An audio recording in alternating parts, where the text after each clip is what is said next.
All right, we're here at WCRN with Matt Beaton, who's running in the 11th Worcester District for state rep. Matt, what is it about Massachusetts? There's a lot more people running on the Republican side this year, but we still don't have every seat being contested. How is it that you think we haven't seen that kind of contesting from Massachusetts Republicans, especially this year?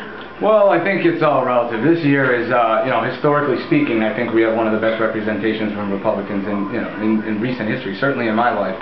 And there is a lot of energy out there, but unfortunately, we became a Democrat state. Right after JFK, we fell in love with the Democrats in this state. But I think people are starting to realize that the Democrats of today are not the JFK Democrats of yesteryear. So I think there's an awakening going on. It's funny you mentioned that. I literally put up a post yesterday saying that people still think the reason why so many people in the state still vote Democratic is because they still think JFK is president. As a person who runs businesses and who is, building your own house and so forth, which we were talking about on air, what is it about people at the State House that they don't seem to understand the business model? What is it that you're going to bring as a businessman? Yeah, well, there's a big disconnect on Beacon Hill to the real world. I like to think I live in the real world. I get out there and I have employees, I have to pay my bills, I have to get out there and just run a business. And I know what it's like to run a business in Massachusetts, and it's not always easy. And I think that's where the major disconnect is. I think there's a disconnect of what it's like in the business world and how hard it is with these overbearing regulations,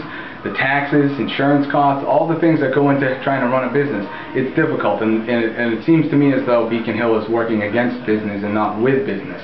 And there's an equal disconnect of what happens with their decisions and how that affects local governments. You get out there and talk at any municipality, and it's tough, and handing it down with local aid cuts is not the solution. Now, if there's one thing that state government could do to make this state a more friendly state for business, small business like yourself, what would be the one thing you'd like to see advanced?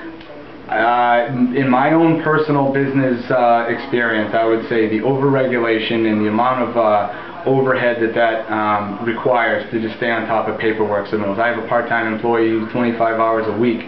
All he does is submit paperwork to the state and the federal government. An incredible waste of resources. I think loosening up some of those regulations, let business do their business, let government govern. I think we need that separation, and that's something that I think is lost up in Beacon Hill. Would you say that regulation and the cost of that regulation keeps you from hiring more as well? Oh, it certainly does. It certainly does. I have a guy who has to file paperwork to the state instead of going out and providing a service and bringing in more money. I'm just spending more money. Now, where can people find out about your campaign online? The best place is www.beatonforrep. That's B as in boy, EATONFORREP.com. All right, Matt, thanks for your time, and we'll run back to the studio and finish the day.